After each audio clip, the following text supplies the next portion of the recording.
Greetings and welcome to today's hour-long painting lesson. Before we begin, I'd quickly like to show you all of the materials we'll be using here today, starting with this 7.5 by 9-inch canvas board. You're more than welcome to use a real canvas or something much larger or much smaller. Just be aware that the larger it is, the more detail you can incorporate, but the longer it will take to do so. From there, let's talk about our paints, starting with a titanium white, a Mars black, primary blue, red, and yellow. These two mix to make an orange, these two mix to make a green, these two mix to make a purple. So you essentially have all of your colors mixable with those three. It's a very cost-effective way of doing your paintings. Then we also have a little burnt umber here. This is just to get to brown a little bit quicker. Should be noted that all of these are the Liquitex Basics brand. Now I'm using a glass palette to put them all on. As you can see, you don't have to use a glass palette. You can use a plastic palette or a wooden palette. Just ensure that you're using something that doesn't allow the paint to sink in. You want it to sit on the top, that way it doesn't dry faster and it doesn't kind of get away from you. On that note, I'm going to be using a couple of brushes here. These three are square-headed brushes. I have a large, medium, and small. This is for blocking in large areas, this is for detail work, and this is for everything in between.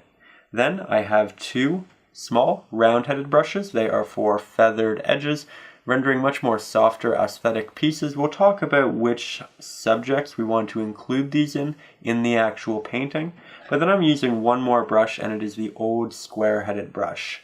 Now, I use this in all of my 10-minute lessons, essentially, but if you don't have one of these, what it is essentially a brush where the bristles kind of leaf off in varying directions. So when you make a dabbing motion, you render a litany of implications. If you don't have one of these, you can make one very simply by taking a regular square or flat-headed brush, peeling back the bristles, applying pressure, or applying it to a hard surface, allowing the bristles to expand, and then applying pressure, moving it about. Then you will quickly have something fairly similar to this. We'll be using water to clean off all of our brushes and to thin our paints so that we can get them to get more of a life and more of a transparent aesthetic. We'll be using a paper towel or a cloth to wipe off our brushes, ensure that they are clean after each use and that we can use them again. Finally, I have two more items. That is a Crayola pencil crayon, or a colored pencil, I believe you say in the United States. But this is for drawing on our initial image. This is a fine-tipped Sharpie, and I'm using it to highlight the pieces in the foreground that I want to see through thin layers of paint. So this is for the basic sketch, right? This is for highlighting things that you want to see later on, so that you can paint over them and still kind of see them a little bit. It won't be totally visible through the entirety of the painting once you apply a certain amount of paint. You won't be able to see this through the paint anymore, but it does help you later on. So with that being said, let's jump into our 1 hour painting. Greetings and welcome to today's hour-long painting lesson. We're going to begin here, as we generally do, with our large, damp, square-headed brush.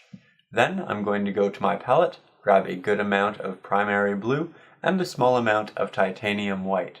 I'm going to apply these two pigments to our canvas atop where we initially drew our moon, and I'm going to begin blending them out fairly softly. The goal here is to render a fairly consistent sky, void of a myriad of brush strokes. This is generally best achieved by using a very soft touch of the brush. Generally, we receive a lot of brush strokes in our painting, in our work, when we kind of grind the paintbrush into the canvas. That isn't what we're trying to do here. If you find that the paint isn't moving the way you want, if it's not as viscous or it doesn't have the consistency that you want, I would simply implore you to incorporate more water in your mixture. From there, I'm going to go back to my palette and I'm going to grab a bit of Mars black and more primary blue.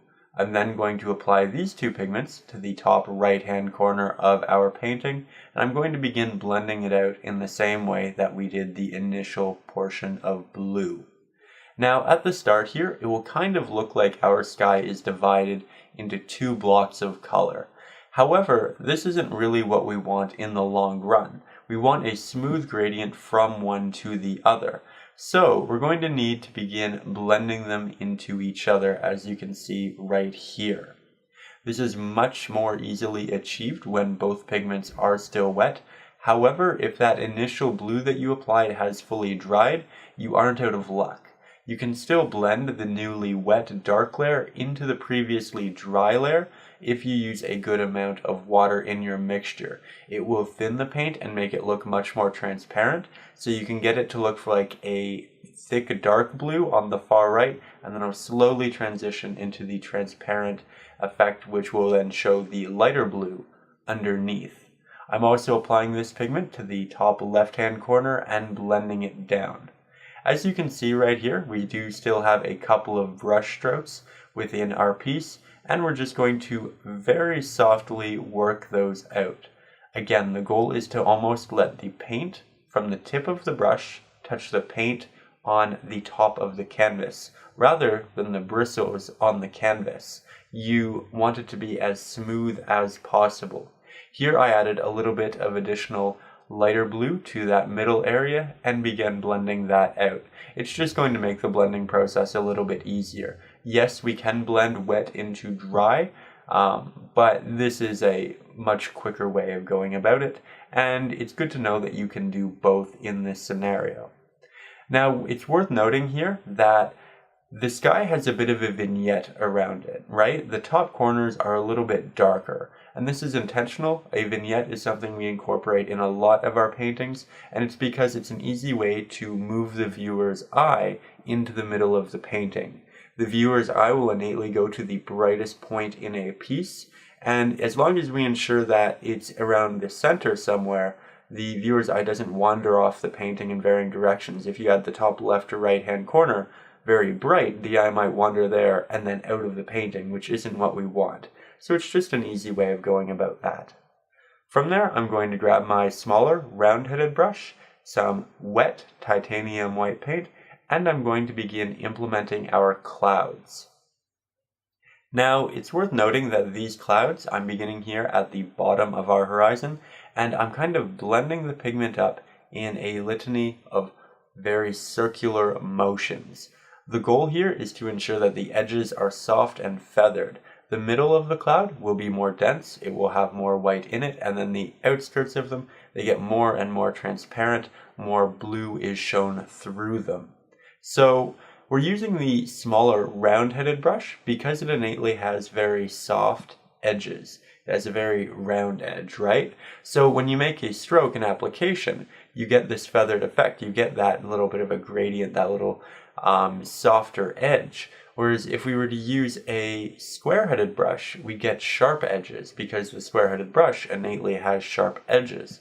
So it's something to keep in mind. It makes the process a little bit easier. If you want to render something that has a little bit of a gradient, a little bit of a transition on the edge, I would implore you to use a round-headed brush for that area. Now here you see I'm going back and I'm creating some additional clouds here.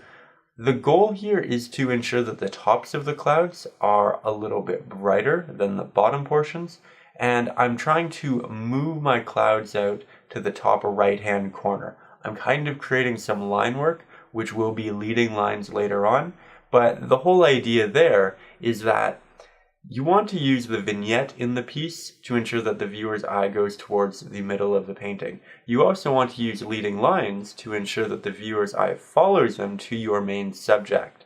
The leading lines here in the clouds are doing just that, because if your eye happens to wander to the top right-hand corner of the painting, it'll attach to the light, which is the clouds, and it'll follow that light into more light, which is the base of the clouds, which is a lot closer to the center of the painting. So it's just about using little techniques like that. You can also do the same thing with tree branches, as they are darker and lighter, and you can kind of pull the eye in. There are so many different things in nature that act as leading lines, and they can all really benefit your piece. Here I'm just drawing in my moon. It's fairly light, and if you don't know where the moon's supposed to be, if you happen to have forgotten since the start of the painting, don't you worry, because there is the digital sketch which was included, or you could just rewind the video and find where it was initially. Now, because we're applying this pigment to our blue, which is still a little bit wet, we're not going to get a pure white in a moon, but that's not a bad thing because we're kind of just sketching it out at this point. We can go back in later and incorporate more highlights and really fill out that pigment. Now here I'm grabbing some additional titanium white paint with my smaller round-headed brush, and again I want to ensure that the tops of these clouds are brighter than the bottom portions. I'm doing this because the light from the moon will be reflecting more so on the tops of these clouds. It'll dissipate as we get more to the center and bottom because the clouds get thicker and less light can penetrate that area. This is something that you'll probably have to go back and do a couple of times, just reworking that highlight. We're not doing it on all of our clouds, we're just picking the areas that we feel are going to be receiving the most amount of light. Here you can see I'm working it out more on the far right hand side as well, and I'm just kind of moving around, kind of gauging how I want this to look. Now it's also worth noting that I'm applying all of this white to the canvas, but if you find that it is becoming a pure white and it's not blending with the initial blue, just use more water and you will get that transparent cloud-like effect. From there, I'm getting a lot of very watered down white pigment, applying it to the tip of my brush, peeling back the back of my brush, and launching paint at the canvas. This is going to render a plethora of different stars of different sizes on the canvas, and it's a very quick and easy way to do this. You'll also render implied markings on the canvas smaller than what you would have been able to do innately with the brush itself and a tapping motion. It'll look a lot more natural. You can tap on a couple of stars as well to balance it out, to add some larger ones, but this really is the most effective way of rendering small stars in the real distance, which I really think helps with depth in the sky. So here you can see that I'm just continuously going back to that very wet piece on my palette, grabbing more paint, pulling the bristles back, and doing that. You should be warned that if you hold the brush very close to the canvas, you can actually create line work in the stars, which can be a good thing and a bad thing. You can create leading lines with it, you can make it directional, you can help it aid the composition of your piece, but you can also overcomplicate your sky. So in this sky, I didn't really want a lot of line work with my stars, so I kind of held the brush a little bit farther back, but in a painting where you want the sky to be a little bit more complicated, where perhaps you aren't using as many clouds, that is a technique you can use and utilize. So from there, I'm now just going back and I'm working on my moon. I'm kind of fixing up the shape. I'm adding a little bit more white into it. It's still a bit of a blue because acrylic paints are innately fairly transparent. You will see the color under them to a point, but you can aid that, you can fix that by simply going back and adding more layers, because every time you add a layer, you build up the base color to something brighter or something innately closer to what you're applying or want to apply. So the base is no longer that dark color, the base is now a slightly lighter version, and then a slightly lighter version, and then a lighter version, and it just kind of goes on in that nature until you get exactly what you like. Now, I'm going back and I'm cleaning my brush. This is something we haven't talked a lot about, but it's so important. You don't want to leave your brushes out wet or dirty. It's an easy thing to clean them, it's easy to forget, but it does make a big difference. From there, I'm going to take my medium-sized square-headed brush. I'm grabbing a little bit of white and black to desaturate the blue that I'm using here, and then I'm going to begin incorporating some mountains in the background. I'm using the medium-sized square-headed brush for our mountains because it has a sharp edge, and so do mountains. Again, you want to use a round-headed brush for softer subjects. You want to use a square-headed brush generally for sharper subjects. I'm beginning here with a fairly neutral blue mix for our mountains because the colors of the sky, the light in the sky, will reflect down on them, and generally objects, subjects in the far distance will receive and absorb much more of the natural lighting in the sky. So if you're doing a bright daylight scene, the mountains in the far distance will be a brighter blue. If you're doing a nighttime scene like this, they'll be more of a darker blue. If you're doing a sunset scene, they might have a little bit more of an orange or a little bit more of a brown, something in that nature. So just try to keep that in mind. Then I'm making them a little bit darker just to ensure that they stand out from the clouds that we had in the background. If you wanted them to look a lot farther away, you would make them look brighter. The darker they are, generally the closer they are in the painting. But you don't want to make them a pure black or anything close to that because we want to save that for our foreground. Then I'm going to go back to my smaller round-headed brush. A good amount of titanium white is on it, and I'm beginning to kind of tap on some detail here in the mountain. This could be snow, it could be highlight, it could be any number of different things, but I'm kind of creating little paths, and I'm doing it in a tapping motion to ensure that I don't get a consistent stroke and so that it doesn't blend as much. Generally, if you want to apply a pigment and you don't want it to blend with the color underneath, you want to get more of that pure pigment, then it's generally best to apply a lot of paint, and that's best done with a tapping motion because then it doesn't blend in as much. So that's what I'm doing at the top. Then as we get towards the bottom of the mountain where I want the lighter color to dissipate a little bit, I am beginning to blend it out a little bit more. So brightest pigment on the top of the mountain, and then it has a gradient getting darker and darker, more transparent as we move down the mountain as well. I'm doing this to both of our mountains, but I'm trying to ensure that they are both different and unique. Something you really want to avoid in rendering landscapes or really anything nature is making your subjects look too similar, too much of the same. You don't want to use the same shape, you don't want to make them the same size. You want slight variances and differences because these things aren't man-made, they are nature. They have been adapted over hundreds or thousands of years. They've been constructed by different weathered patterns. They've been out there for different amounts of time. So they're going to be different despite the fact that they are the same type of subject. And you just want to ensure that you are keeping those different inconsistencies in them. A lot of people, I think, when they begin, they're worried about making mistakes. They don't look the same. Don't worry about it. They are not supposed to look the same initially. You do want diversity, you do want them to be interesting, and you do want them to be evolving and changing. Now from there, I'm going to take that same small round-headed brush and I'm going to begin incorporating some fog at the base of our mountains. Now this fog is going to be fairly bright. As you can see, it's a mixture of our titanium white and primary blue. I'm working it in the same way we did our clouds, in circular motions, and I'm kind of blending it up into our mountains, as you can see. So it's getting a little bit less vibrant, but that's a good thing. We want to save our hyper-saturated, hyper-vibrant colors for the foreground, but we're getting a nice little break and it'll give us a little bit of added depth and distance. It's generally difficult to render the implication of trees at that far away, so we're just kind of creating this transitionary stage, and then we can add our trees in front of it. It'll be a really nice, misty, beautiful moonlit setting, and we can even take some of that color and incorporate it back up into our clouds.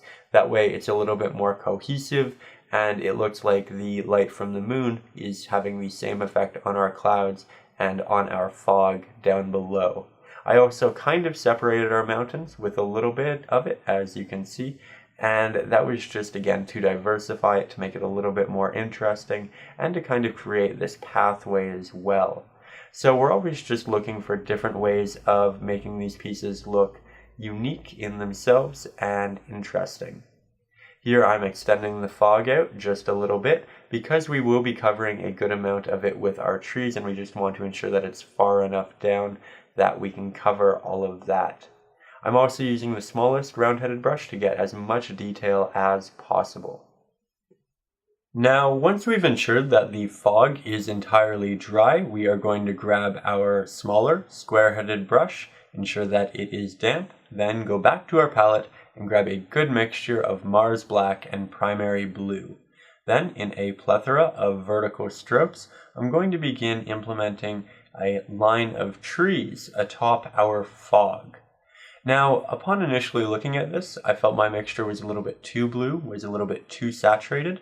So here I'm grabbing a little bit of Mars Black and Titanium White, which mix together to make a gray, which again mixes with the blue, so you get this dark grayed blue color instead of a dark blue.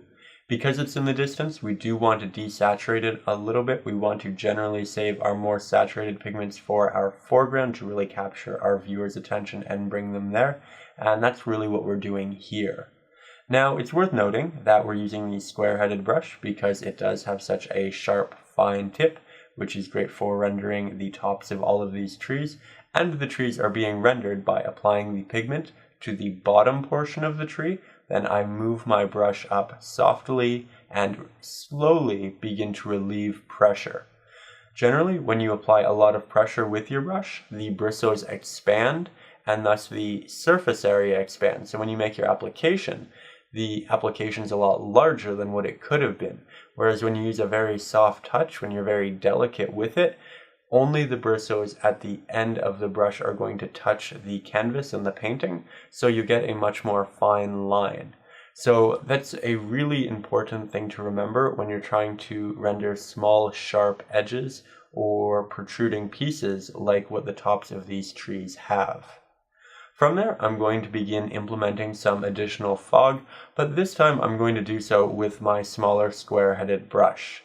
Again, I don't think it's as effective to use the smaller square-headed brush for this. I think the round-headed brush really is the way to go here, but I do want to show you different ways of doing things in these longer lessons, just in case you don't have the tools, or perhaps you innately have a different preference than I do. Because while I can show you what I think is the most effective way of doing something, it might not be the most effective way of doing it for you. A lot of this is about technique, it's very subjective, and we all have our own preferences, right? So what works for me might not always work for you. What works for you might not always work for me. At least it might not be the most enjoyable or easiest coming process to us, right? So it's good to show you, I think, that you can do the same thing in 100 different ways, and just because someone like me tells you you should do it this way, doesn't necessarily mean you should do it that way. You should try things out, you should experiment, you should have fun, and you should remember that, again, painting with acrylic specifically, it's very forgiving. If something doesn't work out, you can let it dry, you can go back, you can reapply it. There's no worry there. Don't ever be afraid to paint, especially with acrylics, because it is so easy to fix things. At most, you'll have to wait 10 minutes for it to dry, and then you can paint over it, and you can start again, and you can learn something, and you can take that lesson and you can apply it to 100 other paintings, and all of those paintings will be much better for it. So, if you find that's an issue, don't worry about it. You can use the square-headed brush if you want. But from there, it should be noted that I added a couple of larger trees in those lines of trees, and I did that to create a little bit of diversity. You don't want them to all be the same size. We talk about this all the time with nature. We talked about it with the mountains. We talk about it with clouds. We talk about it with trees. Everything, literally everything. You want diversity, you want to change these things, you want them to adapt and evolve. Some trees, again, older than others. Some trees have had very different lives. Different animals have lived in them. Maybe a beaver's gnawed at the bottom of them. There are so many different strange little things that could occur that would change them from the one next to them, even at a distance here. Yes, at a distance they are going to look more similar than what you'd have in the foreground, just because of the way things optically kind of blend together and mesh in the distance in perspective, but you do still want a bit of a difference as well. Now, from there, I'm going to begin working on our trees to the far right-hand side of the painting. These are much closer to us, so perspective will make them look a lot larger. However, they're not at the point where they are in the real foreground, so they're not going to be very detailed, but they're going to have more detail than the ones that we just incorporated. When you're working with depth, when you're working with perspective, it's generally best to ensure that the areas in the background, while unique in their own way, while changing, are the least detailed thing. Then the foreground, or rather the middle ground, gets a little bit more detail than the foreground, then the foreground gets the most detail. All of the words are kind of similar and I'm tripping up and I do apologize, but I hope you understood that. We do that so that we don't overcomplicate the painting, so that we ensure that the viewer's eye goes to the foreground or our main subject, wherever that may be, and that way we don't clutter it up with the background. We don't ensure that the viewer's eye is lost somewhere that the main subject isn't. And in this painting, the main subject really is the path and the bridge. So that's where we want the main subject, that's where we want the viewer's eye, and that's where we're going to incorporate the most detail, saturation, and heavy values. That's why we're saving the highly saturated colors, that's why we're saving the harsher blacks, that's why we are doing everything in the way that we are. Now here I'm rendering some water right under where our moon is going to be, and we'll eventually also incorporate a bit of a reflection here in the moon. Now, I wasn't entirely sure how I wanted the water in this. Did I really want a dark water? Did I want a lighter water? And so, you know how I figured it out? I went in, I just put some paint down. I started trying things. I started practicing. If it wasn't what I wanted, if it was too dark, okay, we throw in some white. If it becomes too desaturated, okay, we throw some blue back in there. Oh, is it too bright? Okay, we'll throw some black in there. Trial and error. Again, don't be afraid of your painting. If you're not sure how to do something, you can look up a tutorial on YouTube, which I do all the time. And you can also just try things. You can investigate.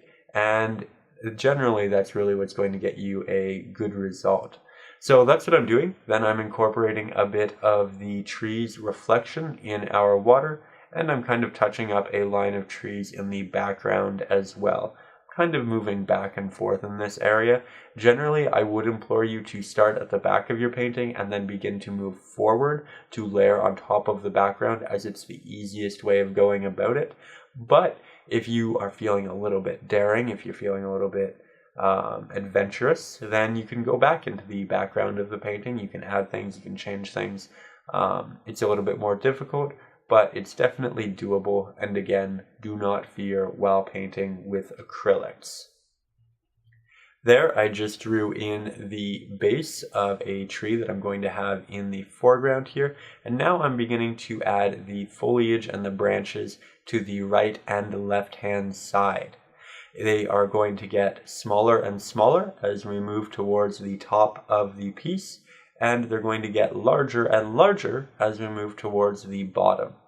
I'm trying to ensure that the branches are always different. They don't always kind of swoop up in a bell shape. Some of them go straight out. Some of them even go downwards occasionally. It's also worth noting that the branches at the tops of these trees will be a lot lighter. They won't have as much foliage, and so they will kind of leaf up more so. Whereas the bottom of the tree will be a lot heavier. It'll have a lot more foliage. So those branches will kind of droop down more. The branches in the middle that have the medium amount of weight will go out more to the sides. So it's important that you don't make all of the branches just move upwards or just move downwards. It's going to change depending upon the weight of the branch itself.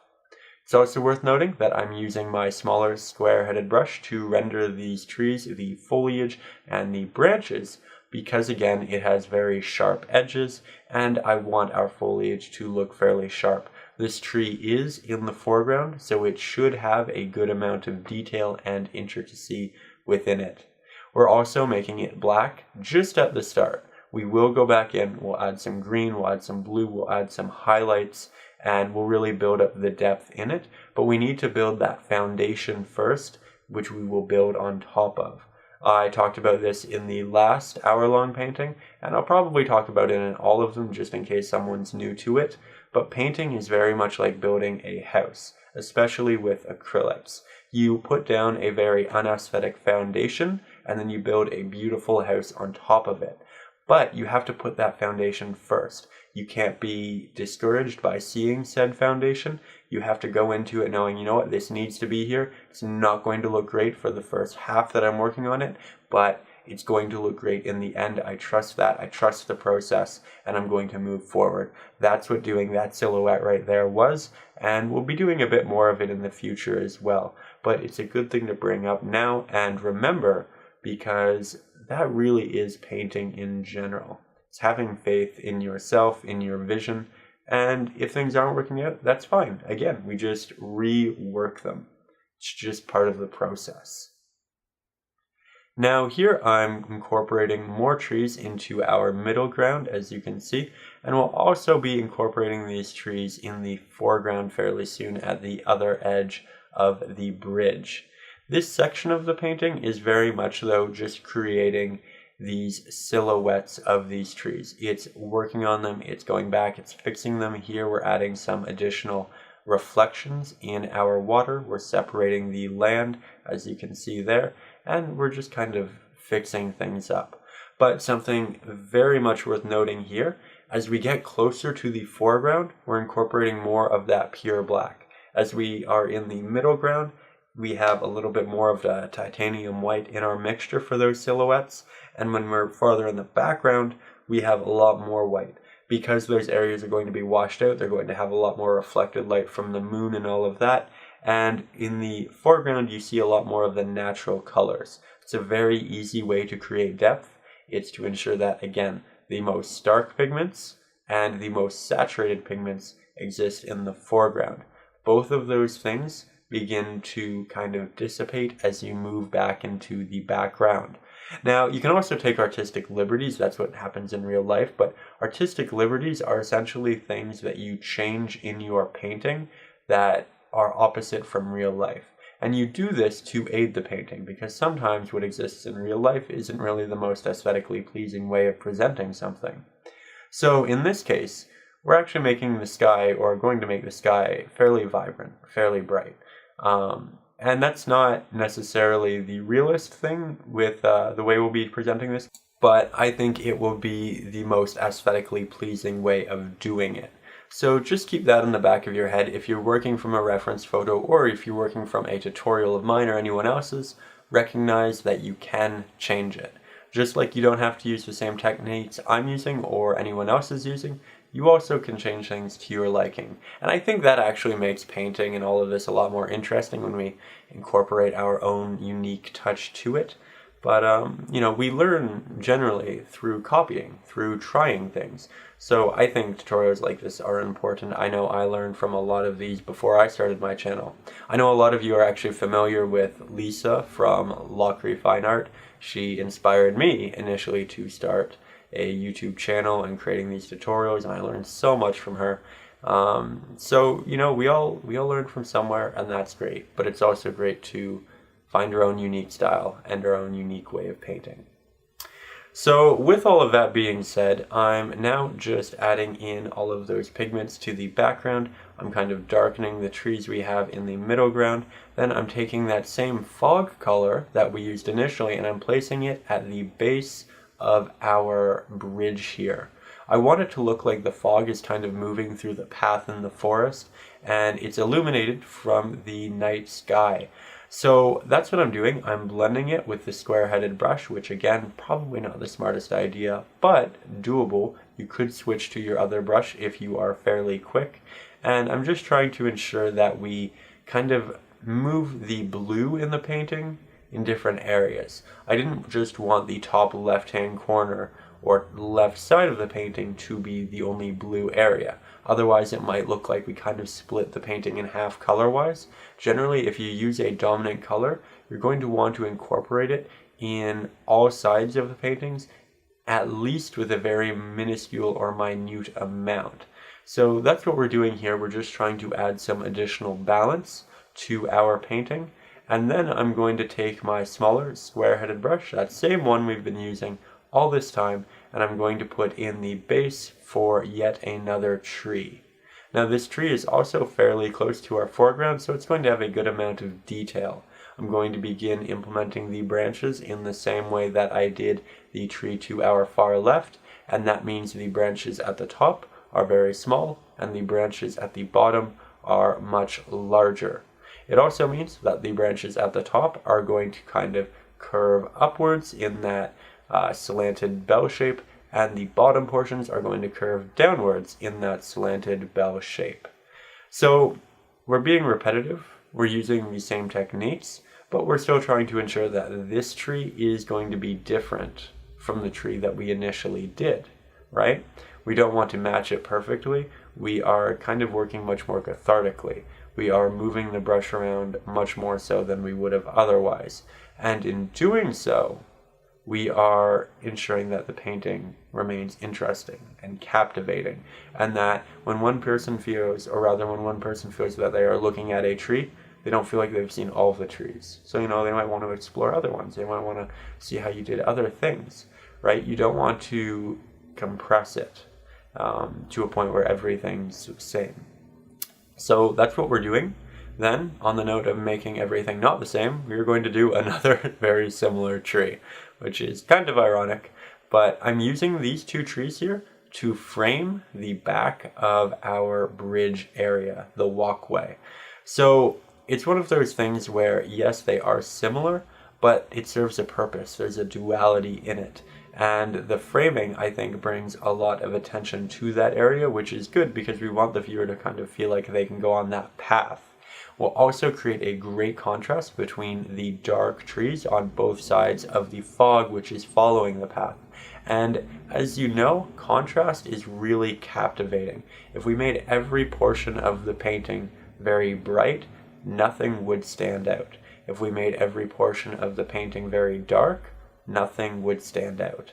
So by having a very dark pigment next to a very bright pigment, we create something much more captivating, as that contrast innately holds our interest much better. So that's really what I'm trying to do right there. And I'm just kind of going back right now. You saw I added a little bit of additional black into the mountains, but the mountains, again, aren't still a pure black.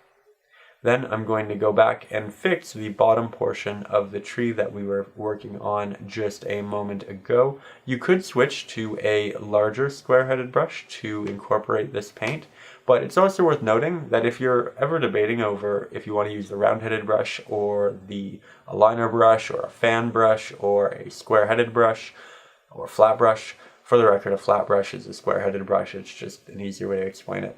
But the square-headed brush holds the most amount of paint, right?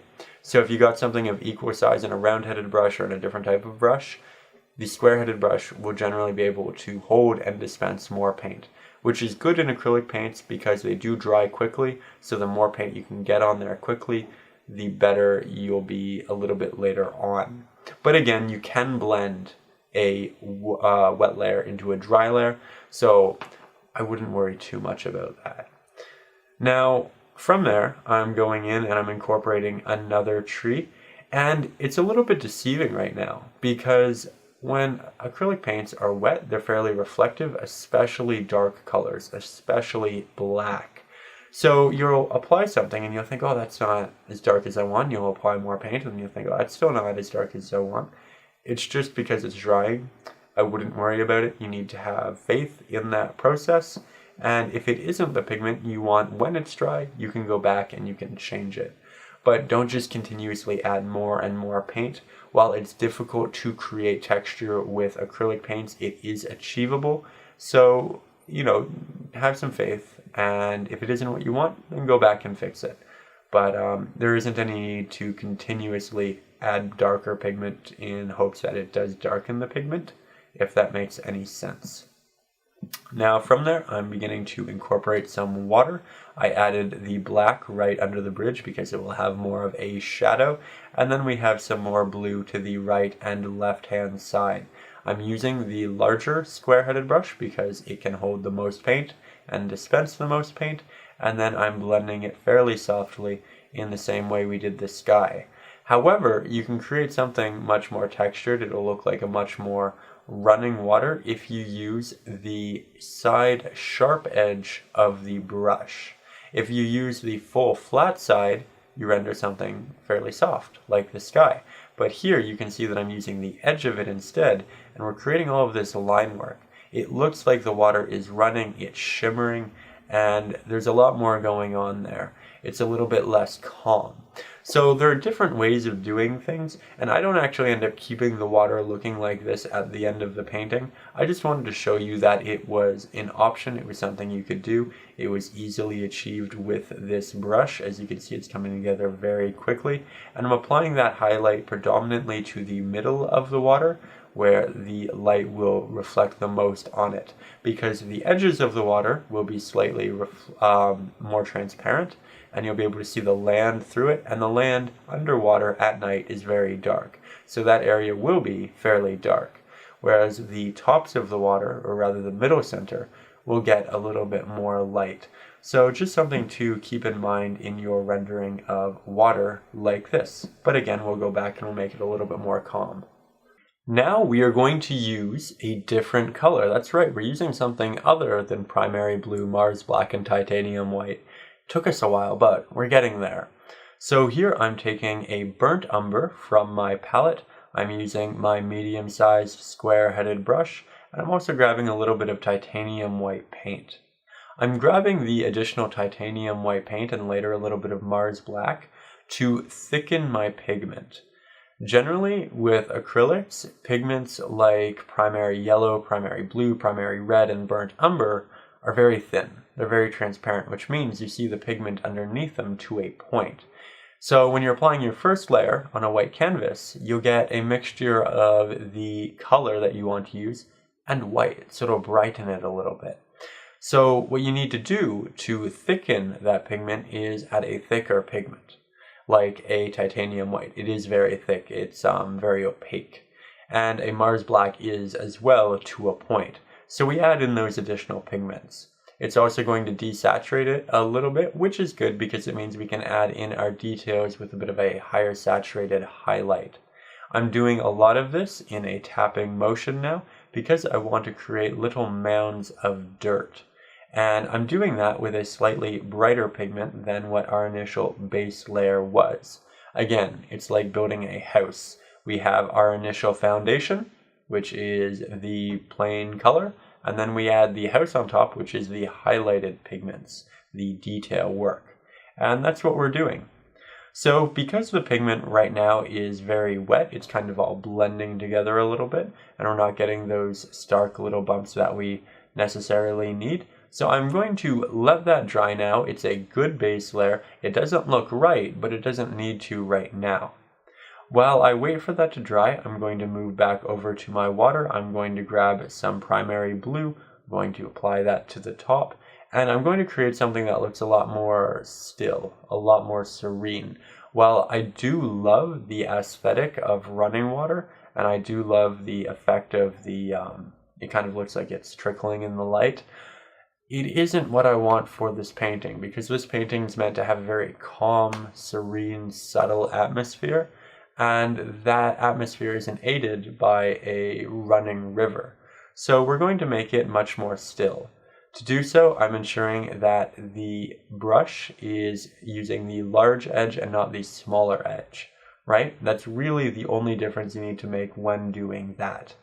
Then I'm going to take that same brush and I'm going to touch up a tree that I have back behind our bridge as well. So I guess the main lesson right now is you can do so much with one little brush. I worked on the ground and I fixed the water. Then I went back and I worked on my tree. Now here I'm applying a dark base for our foliage, our bush, our trees, and our grass. All of this will then be elaborated on a little bit later when we go in to add our detail areas as well. Right now we are just still putting in that foundation though. So it's worth noting that the trees are not done. The water is not done. The pathway is not done. I talk about this in all of the hour-long lessons because I think it's important, but you want to finish the majority of your painting at the end of your painting, because everything, while it may look good, it needs to look good and accurate in relation to everything else. If you finished an area, said it was done, and never went back to it, it might be great, it might be fantastic, but it might not match what's right beside it, and that's an issue. So that's kind of the way I like to approach painting. I kind of work on the bases of all of our subjects first, and then I kind of add onto them in highlights around a similar time, kind of finishing them all together, working on them together. The background is a little bit different because, again, it is just easier to apply that, layer it, finish it, and then work on top of it. But in the middle ground to foreground, I generally implore people to apply all of the base layers and then go in and add all of the highlights. It also means that you don't have to wait as long for everything to dry, right? Because while something's drying, the base of something, you go and you work on the base of something else, and then the base of something else. The same goes for highlights. Now here I'm grabbing an old square-headed brush, one where the bristles kind of leaf off in every direction. We talked about it at the start of the video, but essentially when you make a dabbing motion with it, you render a litany of different implications, which is great for things like foliage. So here, as you can see, I'm using this tapping motion, and we're creating all of these little pieces of bush that are kind of coming up. I'm trying to ensure that I'm occasionally raising the brush more, I'm changing the way I apply it, just so we get a more random effect with our application. Because again, some bushes are going to be older than others, some are going to be a little trampled on, some are going to be nests for different animals. And you want to imply these different things.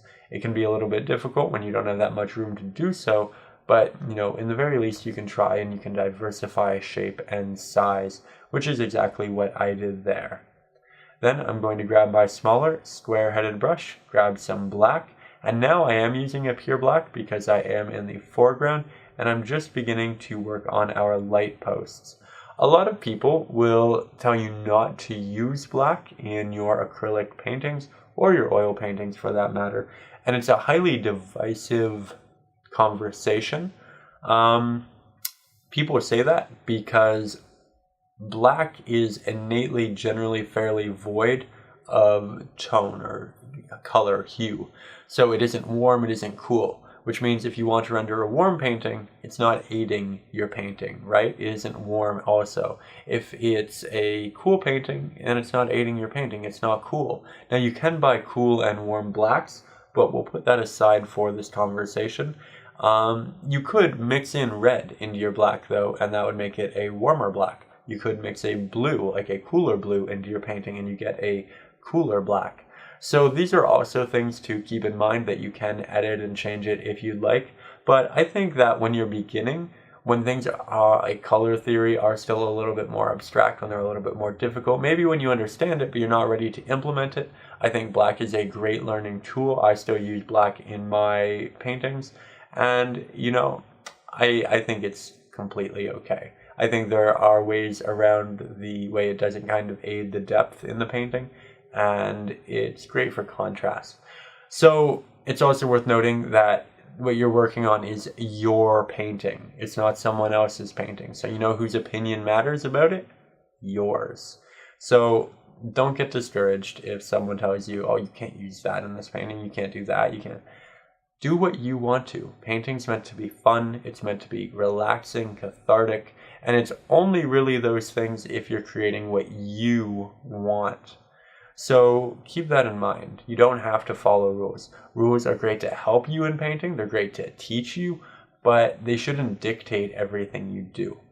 On that note, I'm taking the smaller square-headed brush and I'm beginning to dab on some additional little pieces in the ground here, both highlights and darker areas towards the outskirts. It should be noted that the middle of the path should have brighter highlights and the edges of the path should be a little bit darker because the foliage and the clusters of bushes on each side will cast shadows down onto that main pathway, especially on the edges, which is why you can see me reincorporating those darker pigments predominantly on the edges of our pathway when we get more of that mixture of the titanium white on the middle area.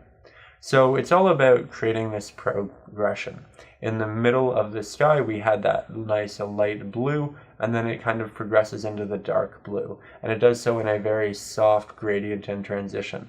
Something very similar is happening down here on this path, with the exception that it's not a smooth, soft transition. It's more of a textured, dabbed transition, but it is still a gradient and it is still a transition in the same sense. Brighter in the middle, darker on both edges. Now here I'm taking my smaller round-headed brush and I'm just going back and applying some additional light into our moon. Then, in a myriad of horizontal strokes, I'm beginning to apply that reflection down into the water as well. As you can see, when we applied the white to the moon, it looked very white, looked very bright. Whereas when we applied it down into the water, not so much. And that's very much the case because we need to build up the light layers if we're using a thinner paint. Here I grabbed more of a thick white, which I applied, which isn't as transparent, so you get more of that white. But if you are using water, again, remember you do need to build up your highlights. Otherwise, you will get more of a combination of the base layer and the new top layer as well.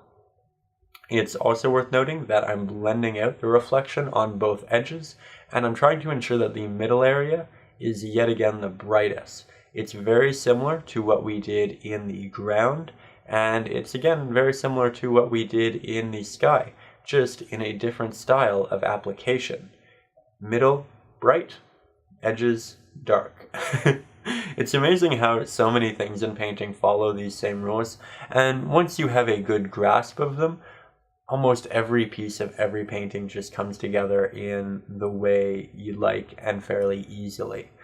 With that said, there are exceptions, and an example of that in this painting was when I told you I didn't know how I wanted the back of the water to be. Did I want it to be brighter? Did I want it to be darker? Is there a correct answer as to what it should be? Yes, 100%, but again, artistic liberties are a thing we can take while painting, and it's important to remember that you can take them.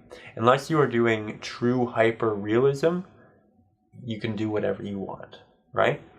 Now here I'm going back and I'm adding some additional stars, and I'm doing this because acrylic paints innately dry a little bit more transparent and they can dry a little bit darker. So you apply the stars initially, you think that looks great, that looks fantastic, I love that. But you wait and it seems to fade a little bit. And that's not your imagination, that is actually happening.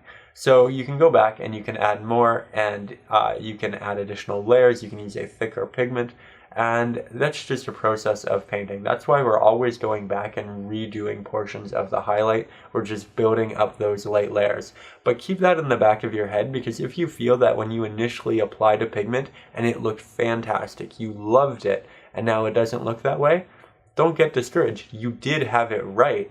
You just need to go back and reincorporate that highlight, rebuild that light base, and eventually you will get that pigment and that color to stay that way. You just need to ensure that the base layer that it is put on is equally as nice and bright. Now from there, I'm going to begin applying some foliage to our trees, and I'm going to begin doing so with my old square-headed brush. Here I'm showing you what it probably should look like in quote-unquote real life. The highlight on the trees would be a bit of a blue, as you can see here, but again, I like artistic liberties. So I want to add some green into what we're doing here. So I'm going to let that dry just for a minute, and then I'm going to take my smaller round-headed brush. I'm going to take a mixture of our primary blue and newly added primary yellow. I'm going to add a bit of titanium white to brighten it and to thicken the pigment, and then with a little bit of a dabbing motion, I'm going to add some green highlights to the edge of our tree.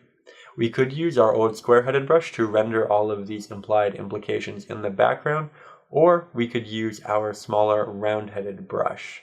Now, these trees aren't necessarily in the foreground, so I'm not too worried about them, but it gives us a little bit more of an opportunity to kind of just play with things and see what we like. Generally, the background and the middle ground are the best areas to do so because they are going to take the majority of the viewer's attention, like the foreground will. So if you know you want to get something perfect for the foreground, practice it in the middle ground or the background. Here you can see that I'm continuously using this dabbing effect. I'm trying to ensure that my branches are a little bit different. And as you can see, that green on my palette does not look that way on my painting. And that's because we are painting it over a dark layer. And as we just talked about, acrylic paints are semi-transparent. So they get a little bit more of that black showing through. How do we fix that? We do what I'm doing right now. I go back in with a little bit more paint. I go over that area again because we've now built up the base layer to be a little bit brighter. And this is going to make a big difference. It's also a good thing because it ensures not every piece of your application is going to have the same amount of brightness, saturation, and luminosity. And doing that creates a lot of diversity. It makes it look like some branches have shadows cast upon them. It makes it look like some branches aren't going to get as much light as others. So it actually really aids the painting process, and it's not something you should get frustrated with. You also shouldn't go over all of your initial applications in your trees. You should pick certain ones that are going to be receiving the most light, and add it to those. Because when you're doing paintings like this, depth is generally decided by contrast, right? By contrast and saturation. And you want to ensure that it's changing, that it's evolving. And you don't want just bright, dark, right? That's two things. You have a bright pigment, you have a dark pigment. No, if you want real depth, you want to have bright, or rather really, really bright, then really bright, then bright, then bright to medium, then medium dark, then darkish, then true dark, or as many variations in between that as possible. The more variations you have, the more real it will probably look. So just keep that in the back of your head. It isn't just about highlight and dark area, foundation and house. There are a million little pieces in that. There's plumbing, there's different rooms, there's, I don't know, every other little piece in a house. My metaphor is getting a little lost there, but I hope you understand what I mean. We're not just doing a black layer and then a vibrant green layer. We're doing a black layer and then hopefully a bit of a darker green and then a medium green and then a lighter green. I'm starting it with my dark color and my highlight though, just so I know what my range is, and then I can go in and I can fill in the rest from there. But you don't have to do it that way. You could do darkest color, then next dark color, then next dark color, then medium color, etc. Again, it's all about personal preference. It's all about what you enjoy. I personally find this to be the easiest, and I find that it gives me a good idea of how many transitionary steps I can incorporate, but you don't have to do it this way. If you are a true beginner though, I would implore you to give this way a try. It's also a lot quicker, which is nice when you're filming yourself and know that you have to dub an entire video as I'm doing right here. So that's what I'm doing. I'm also adding some additional highlights to the sides of the trees that are opposite to the moon. Not many. The main side of the tree that is closest to the moon will be the most illuminated, but the other side will get little pieces that are kind of sticking out and will get some of that light as well. It is worth noting that when you're doing a painting, it's important to know where your light source is, because it will dictate the depth of everything and where the highlights on everything are going to be. So keep that in the back of your head, or rather the forefront of your head, because it is pretty important. When you are copying my lessons like this, you know that you're getting it right, or close to right? Because if we're being honest, I make mistakes, but I also take artistic liberties. So that's just something to consider. But if you're copying me, you're getting it very close. I guess that's what I'm trying to say. But if you want to work on your own piece, think about where the light is, and then everything touching that light, or anything that light is shining on, that is the brighter side of your object. The opposite side will be darker. And sometimes you get a very stark contrast, sometimes you get a very subtle contrast. It will all change depending upon how strong that light source is, right? Does it fill the entire atmosphere, or does it just cast a hard light on something? These are all questions to ask, and they change depending upon the subject. Once you've done 100 paintings or so, you'll have a good idea of how that all works. But it is one of those things that just, it's time, it's practice, and it's nothing to get discouraged about. I know it took me a while to get, so don't get discouraged if it takes you a little while as well. If you want, we can talk about that more in a future video. I'm trying to do more Q&As and that sort of thing, so, look out for those. Now, from there, I'm taking my older square-headed brush, as you can see here, And I'm beginning to add highlights to our bushes in the foreground. I'm taking a similar green to what we just used, but because it's in the true foreground, you might want to use something a little bit more saturated. Again, we use and save our most saturated pigments generally for our main subject and for our foreground.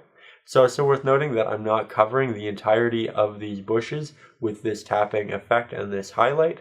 I'm picking the tops of the bushes, or areas that I'm going to decide are going to be the tops, the areas that are going to be receiving the most light, and I'm going to be applying it to them. There are also darker patches in these, and that's very, very important to remember. There are backs to these varying bushes, and that is very important to remember, because the light is generally only going to get the tops and the outskirts. That is because the light is going to pass through a couple of leaves, but at a certain point it becomes a little bit too dense, and at that point it will get a lot darker. It'll also be a lot brighter on the top, and then to the sides it'll dissipate a little bit. In the back it will fully dissipate if your painting is backlit. There can also be multiple light sources in a painting, and there will be in this painting, but I'm taking all of that into consideration now, so as long as you are copying the painting, you are doing just great. Now I'm also throwing some of those markings into the bushes in the background, but I'm allowing them to be a little bit more feathered, a little bit more blurred. They aren't as stark, and that's because it's in the middle ground and it's not in the foreground. So we want to save our pigments for where we need them. Now here I'm switching back over to my smaller square-headed brush, and I'm beginning to use that corner, that very sharp edge, that very sharp corner of my square-headed brush, and I'm beginning to dab on the edges of all of our trees. Or not all of our trees, and not all of the edges, just the highlights again. That's what it's about. Picking your highlights, ensuring that they are the brightest, and that way you have at least a dark base, a medium initial application, and then a very highlighted application. That's 3 tones. That is a light, a medium, and a dark, and it is enough to establish light and depth. It's also a great way for beginners to learn how to apply light to different subjects. Now from there, I'm going to take that same brush, I'm going to mix up a bit of burnt umber, and go back down to our little pathway yet again. I'm going back to it over and over and over, because again, acrylics dry a little bit more transparently, and I want to ensure that the detail matches the level of detail in the bushes fairly well. I don't want one to overshadow the other, and I don't want one to look too much like brush strokes while the other doesn't. They need to look similar enough in their respective areas, despite the fact that we're using different types of brushes and different types of strokes. From there, I'm taking more of a highlight of our green, and yet again, I'm applying it to the tops of our bushes and our foliage. Now, I think it's becoming much more apparent where the darker areas of our bushes are and where the backs of them are as well. I'm also using a lot more of our primary yellow in these mixtures for the real highlights, because if we just used our initial mixture and a lot more titanium white, it would desaturate it a lot and it wouldn't look as close up. Yellow is a very bright pigment. Mix that in with the additional titanium white into our initial mix, and you'll get something that looks just great. Here I'm throwing in a little bit of grass through the old square-headed brush, and I'm just moving my brush essentially back and forth fairly roughly on the canvas. I'm not scraping it into the canvas. I'm still leaving opening dark areas. I'm just trying to give it a little bit of diversity as well and ensure that the base of our painting isn't entirely water and bushes. Now we essentially have the foundation for a lot of our trees and bushes. But what we don't have is a reflection of them in our water. So here I'm taking my old square-headed brush and I'm beginning to dab on the reflections of some of these trees. I'm using a very watered down mixture so that I don't get a stark, clean application, and I get something that's a little bit more impressionistic, which is what I want in the water, because while the water is fairly still, there will be a little bit of distortion and movement in it as well. The square-headed brush is the only brush where you probably won't want to use a lot of water normally. When we were applying our bushes and foliage, it didn't have much at all, and that's because when you add water to a brush, the bristles kind of condense. And in this case, that would mean the rendering of less additional implications. So when you're using the old square-headed brush, don't use much water at all, if any, unless working in a reflection like I'm doing right now. It's also worth noting that you don't have to add a reflection. Does it make sense? Yes, but again, you can take an artistic liberty. Sometimes reflections overcomplicate pieces, and it's just something to keep in mind. Now from there, I'm going to take that old square-headed brush, I'm going to take some additional highlights, and again, I'm going to reapply them to our tree, further building up our highlights and diversifying the amount of light that is hitting the tree in different areas. This is really just for the areas that are truly protruding and gathering a lot of light. You notice that I'm not incorporating this too much on the trees in the distance, and we are moving back into the foreground. This means that these trees were actually completed with the smaller square-headed brush initially, and then a little bit of the smaller round-headed brush, and now the old square-headed brush. So you can mix and match different brushes to render different subjects, and generally an eclectic use of them can really render something interesting and unique. And that's really what I'm trying to do here. Again, diversify a lot of our trees. Now, I know I may sound a little bit repetitive throughout our application processes, or if you watch a lot of my videos, but that is because there are some core elements that don't change throughout any subject, which is a good and a bad thing. It's bad because it means you have to listen to me say the same things over and over and over in different contexts. But it's good because once you understand them, you understand so much, and you're able to render really whatever you'd like. So look at it that way. While in the moment, right now, you might be, Ryan, you just said that. It's okay. It'll help you out later on.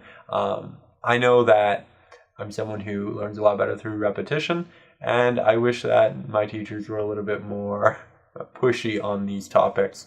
So there are topics where I am intentionally repeating myself just because I think that they are worth repeating. Now from there, I'm going to take a fairly dark mixture of a gray, and I'm going to begin working on our bridge area here. I'm using the medium-sized square-headed brush because it has those sharp edges, and this bridge is made out of rock and stone, which of course has fairly sharp edges.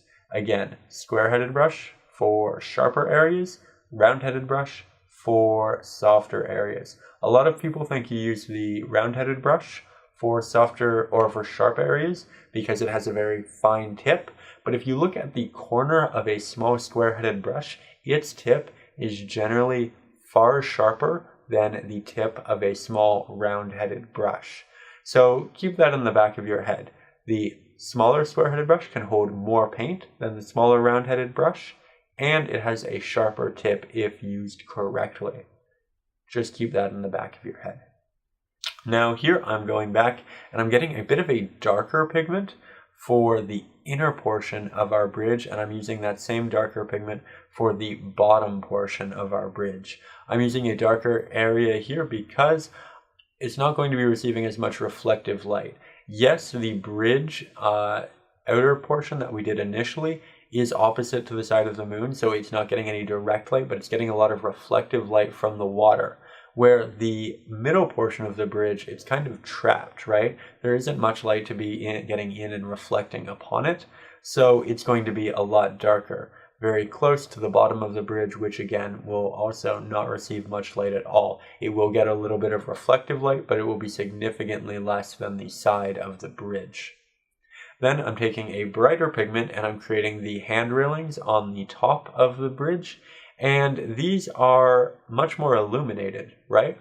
The light from the moon is directly hitting them, and so they are going to be a lot brighter. Now, the camera did cut there, and I do apologize. But luckily, I've ordered a new camera, and this should end fairly soon. Luckily, you didn't really miss anything. We just kind of fixed up a couple of little areas, but we're just doing more of the same. Then I'm going to take a bit of that same bright color, and I'm going to apply it down to the base of our bridge, but it's worth noting that it shouldn't be that bright. So I applied it and I thought, no, that's not right. It needs to be darker. Less light will hit it. It won't be as dark as the back wall of the back piece of the bridge, but it will still be fairly dark. So I put that on hold. Now I'm going back to my palette. I'm grabbing a fairly dark mixture of gray, and now I'm beginning to implement that bottom piece here. I'm just working around everything very softly, very subtly, and I'm just ensuring that we kind of break each piece of the bridge apart through value. We're not outlining anything, but we still see each piece distinctly, which is, I think, a bit of a jump for people who move from drawing to painting because we're so used to outlining in drawing. But in painting, you don't separate subjects and pieces of subjects from one another through outlines. You do it through values. And that's really what we're trying to do right here. So now I'm creating a bit of a darker break point between our handrail and the side of our bridge, and this is just going to take a bit of fidgeting, going back and forth, trying things, because while the square-headed brush has a very fine, sharp edge, we're still using our hands, right? And sometimes there's a bit of a shake, there's a little bit of a messy movement. So while we're using a great tool, and our hands can be a great tool, our hands can also be a faltering tool. So I just go back, I fix these things, and I'm just re-editing different values.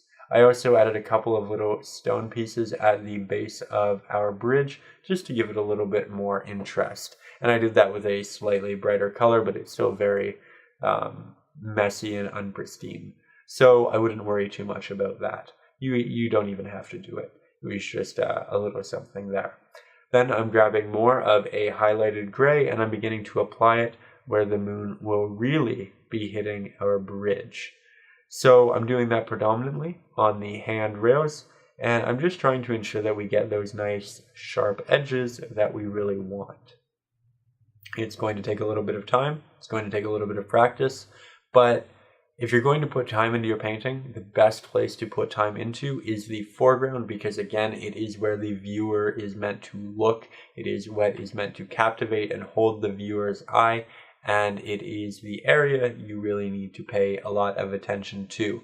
You can be a little bit more loose, you can be a little bit more impressionistic with the background, because it's meant more to balance the foreground and lead the viewer's eye towards it, rather than hold it.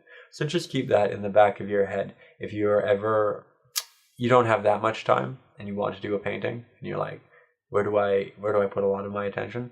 Put it in the foreground. So from there, what I'm doing is I'm taking this same small square-headed brush and I'm continuing to touch things up, which I know when I'm dubbing can get a little bit boring, but I just hope that you two are taking this time and really perfecting things, remembering that acrylic paints dry a little bit darker and that they are transparent. So when we're applying these highlights over a very dark bridge, we might have to go back, re-add more highlights and more highlights and more highlights. And I think this is actually a great point in the painting to just mention the fact that we've used a burnt umber, primary blue, and a primary yellow. That isn't many pigments aside from white and black. We've already rendered something very aesthetic. By keeping our color palette very central, by keeping our colors very close to one another, we create something that has a very distinct atmosphere, and that can really aid a painting. A limited color palette is great for beginners because it's a lot easier to balance and comprehend, but it's also great because it builds mood and tone. And generally, I think when we create paintings, the intent is to create something that evokes a mood or a tone, that puts our viewer in a certain headspace. And that is exactly what doing this will do. We will be adding oranges and yellows and reds in our lights, but at that point, they'll be so small that they won't be distracting. I mean, they'll be our main subject, but they won't take away from the mood. If anything, they will aid it, because the majority of the painting follows a specific initial color scheme. So just keep that in the back of your head for other paintings. And for the record, on the 10-minute painting channel, As a joke, I like to say with that being said very frequently. I said it 4 times once, and then I kept bumping it up to see how many times I could get away with it. But I think the new phrase that I've been abusing is keep that in the back of your head. So, maybe we'll get a counter going on the videos with that fairly soon. But with that being said, I think it's really starting to turn into a great base for a painting. Here I'm adding some additional highlights to the stones at the bottom of the bridge. I'm not doing all of them. I'm just trying to ensure that we get enough that it's interesting and captivating as we'd like it to be. We are going to jump right back into our painting with our small square-headed brush. I'm going to ensure that it is damp, then I'm going to grab a good amount of yellow and a small amount of red as well. The goal is to render a fairly neutral orange, which will generally require a lot more yellow than red because red is a much more dominant pigment. Then I'm going to grab a little bit of titanium white and begin to apply said pigment to our lamps. I'm using the small square-headed brush because it ensures that with each stroke, that the top, bottom, left, and right-hand side are all very sharp. So rendering these is a very quick and effective process. As you can see, it's only taking a couple of little strokes. From there, I'm going to use the remaining pigment on my brush to begin implementing some of the light which is being cast around these lamps. So the best way to do this is generally with a wash, because a wash preserves the detail underneath. And if you're unfamiliar with acrylic painting and what a wash is, it's essentially a mixture that is 90% water and 10% actual pigment. This makes the paint incredibly thin, so much so to the point where when you apply it, you aren't really creating anything detailed, you aren't creating any new shapes. You are just applying a wash of color, and it's almost like painting with light here in this scenario. So I'm applying this new very watered down pigment, this wash, to the areas that kind of surround these lamps. This includes the bridge, different bushes, a little bit of foliage, the bottoms of the trees, and we'll even incorporate it on the ground as well. Now, it is worth noting that if you're new to this, I would implore you to use a lot more water than you'd initially think. From there, I'm going to grab a good amount of titanium white and primary yellow, and I'm going to begin adding pieces of this into our lamps. I'm not covering the entirety of them. I'm still leaving pieces of that initial orange application to show through. I'm just trying to build it up and create slightly lighter areas. The lights here are really going to be a big part of our main subject, which is the bridge. So you want to ensure that it is fairly interesting and captivating, that it can hold the viewer's attention. And that's been generally best done and achieved by incorporating a litany of different shades and colors. So I don't just want my lights to be an orange, I want them to be oranges, reds, yellows, good amounts of white as well. I want it to be eclectic and interesting, and I'm doing a lot of that in a bit of a random dabbing motion. I'm then also going to be applying some of these highlights to the edges of our lamp posts, because while the light is going to be emitting outwards, it's going to be cast upon the trees, the bridge, the foliage, all of that. It's also going to be cast upon other light lamps, right? So we're just trying to ensure that it's all cohesive, that it all makes sense within the context of this painting and this lighting scheme. So that's really what I'm going back to and working on here. Now, as you can see, we're mixing up some more additional orange, and I'm beginning to apply that down at the base of our bridge and into the ground as well. It'll blend really, really beautifully with the burnt umber and should look fairly natural. So here you can also see that I'm building it up on the tree yet again, and it should be a process. You put a little bit on, it looks good, okay, great, maybe you add a little bit more. That looks good, okay, great, maybe we add a little bit more.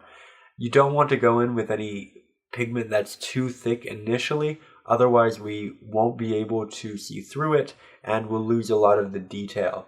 So if you're beginning that mixture, again, use a lot more water than you'd initially think to. From there, I'm going to begin implementing a reflection here in the water. And I'm going to do so with a very red heavy orange. I'm using much more red because I want to avoid a green blend. If you were to apply a yellow reflection on top of the blue, optically it would look green. While the blue and the yellow wouldn't actually be blending, because the yellow is fairly transparent, you would see through it, you would see the blue underneath, and the two would kind of make a green. So if we want to add a yellow over a blue, we generally have to re-prep that area and make it a lot warmer, which is why we're going in with all of the red for that initial application. Here you can see that I'm slowly building it up and ensuring that we are prepping the area for a nice yellow that we will eventually begin to apply. Here you can see that I'm also throwing a little bit of a added light around our lamps just to kind of build up that warm atmosphere that they are helping to create and render. Now here I'm taking a much more white dominant mix and I'm beginning to implement that as well, because while the red that we incorporated would help the white, it's still incredibly dark and we want the reflection to be a lot lighter. So rather than doing 100 layers of adding the yellow, the yellow, the yellow, we're going to go in, we're going to throw in the white because it is a much more thick pigment. We'll let that dry and then we can incorporate the yellow on top of that. It's also worth noting that you want to feather out the edges on both sides of the reflection. You only really want that center area to be dense, to be much more bright. The edges should fade. Then, once it's fairly dry, we can go in and finally work that yellow-orange on top of it and create something nice and bright. Now, I will go back and add some additional highlights to that area, but I do want to let it dry first. Here you can see we're adding more highlights to the edges of our lampposts and slowly building that up. I would warn you and I would advise you to use a little bit more of a red dominant orange initially for this part of the process, because a lot of the surrounding areas of the lampposts is a blue, and again you want to avoid that green for the most part. While the green may match with a lot of the foliage and look good aesthetically, it could look a little bit better if we do get that warm tint in there as well. So a lot of this is about letting it dry, seeing how it dries, and then going back to it. It's kind of about finishing everything at once, because we're working on the lampposts, we're working on the reflections, we're working on a lot of the foliage, on the bottoms of the trees, on the light on the bridge. There's so many different things, but because we're working on them all at once together, we're ensuring that they all match beautifully and they stay cohesive within our piece. So here, as you can see, we're mixing more of that red dominant orange, and I'm going to implement a little bit of that into our...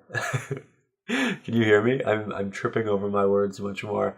Luckily, this is the last take. I'm recording this at 11:30 at night because I don't want to be late for tomorrow.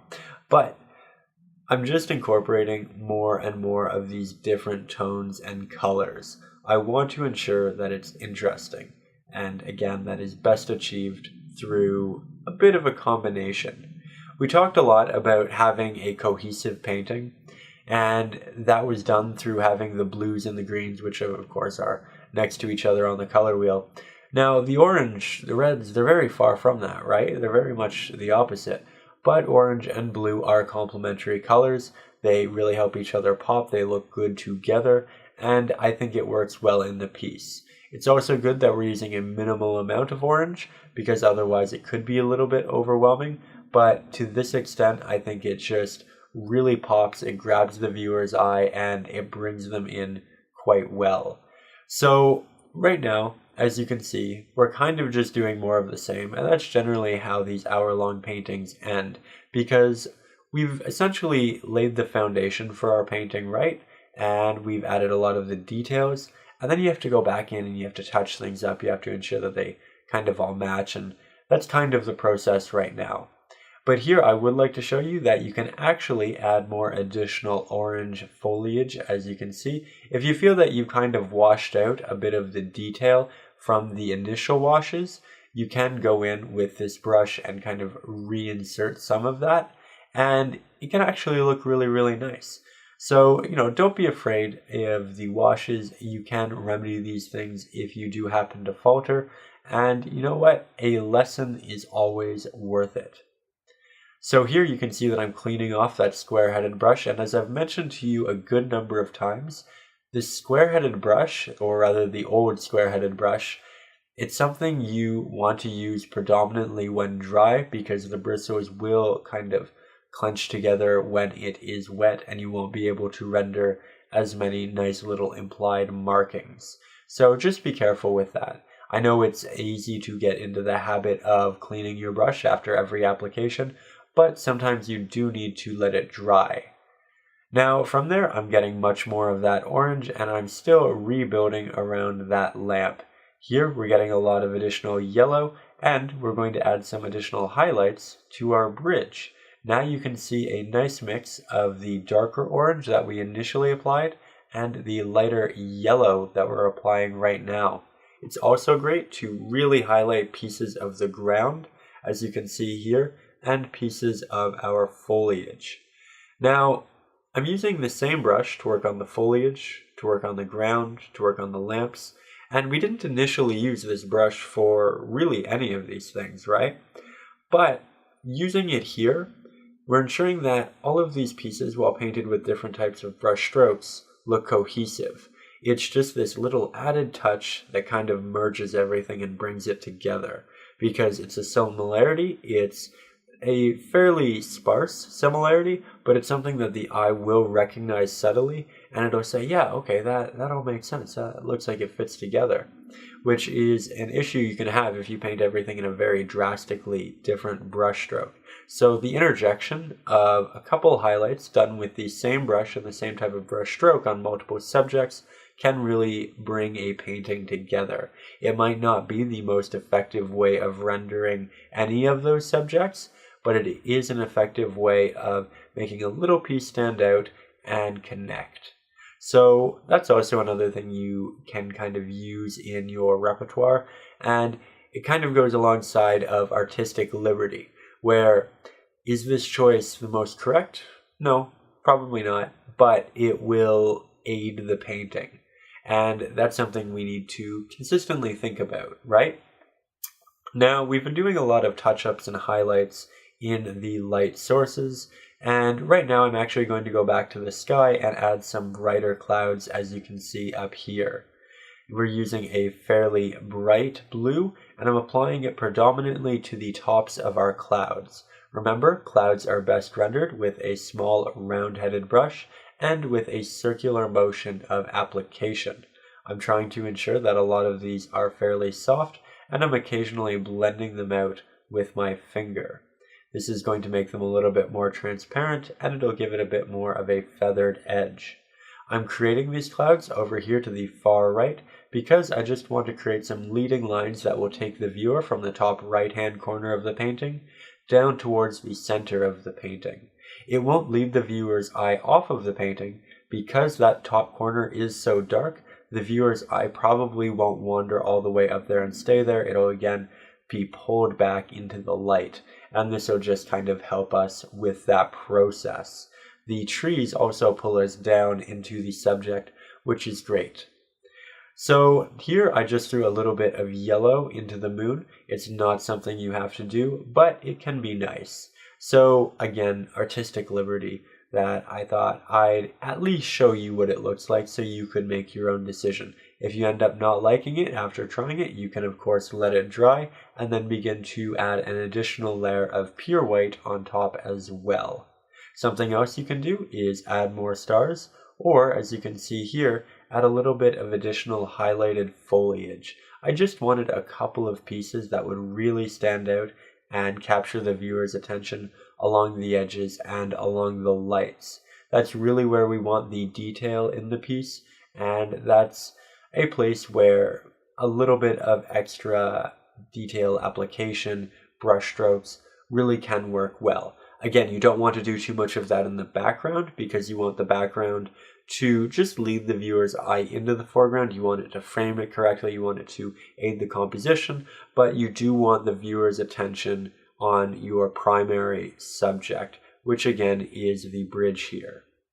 Now, I think this little small round-headed brush is doing a great job for this, but you could also use the tip and the corner of your small square-headed brush. It would be a little bit of a sharper application, but I'm okay with having a little bit of that feathered edge here, and I think it's actually working out quite nicely. Here you can see that I'm mixing up more of a green and kind of reincorporating that in as well. If you find that it gets a little bit too orange, again, don't worry about it. You can let that dry, and then you can go back in and rework in the greens or other natural colors that you happen to have an affinity for. But with that being said, that is essentially our next hour-long painting. I really hope you enjoyed this one. I love that we're incorporating more of these bridges and streams and all of that. I look forward to doing more in the future here with you. If you happen to finish this painting and you'd like to share it with me, I would love to see it. Eventually we will be posting some of them over up on the Facebook page. If you have any ideas for future 10-minute painting, or well, yeah, if you have any ideas for future 10-minute or hour-long paintings, let me know. I'm always happy to hear those and kind of explore these different ideas. But again, thank you so much for watching. Thank you for supporting this channel. Thank you for supporting art in general. I hope you have a lovely day, a lovely week. I will see you very soon with a new video. And above all, as always, stay creative.